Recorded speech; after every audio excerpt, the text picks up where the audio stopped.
Hi, my name is Julia Gardner. I'm a travel photographer and filmmaker, and today I'm going to talk about the usage of close-up shots in your films. Using close-up shots in your scenes and in your film is super important to add this element of dynamic. I think these days people don't have the best attention span, so mixing up the different shots from close-up to medium shot to wide shots will really help to keep the viewer engaged.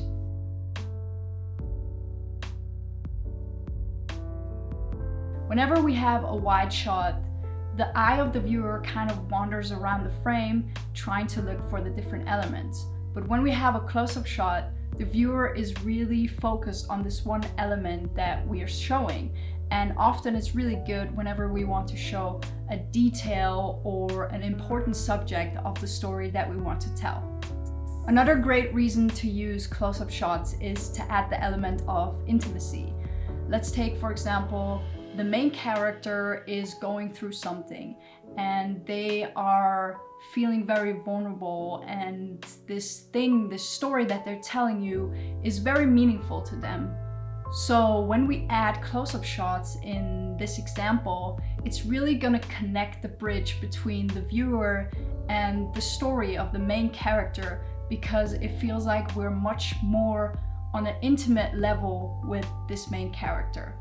Another thing that is really important to mention is that we shouldn't overuse the close-up shots, because if we have too many close-up shots, the viewer kind of loses the sense of the environment the film is setting in.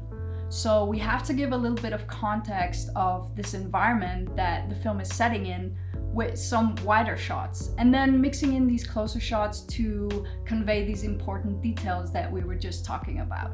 I think close-up shots are a great way for you to experiment with your style as well. For example, my work is really based on conveying emotions, and with the usage of close-up shots, I know that I can really get to that point where this emotion is being conveyed and I can get on a much more personal level with the viewer. I really hope that this short video has helped you to understand the usage of close-up shots in your films a little bit better. And if you have any more questions or any more ideas how we can use close-up shots to improve the quality of our videos, feel free to leave a comment down below and we'll get back to you. And I'll chat to you soon. Bye!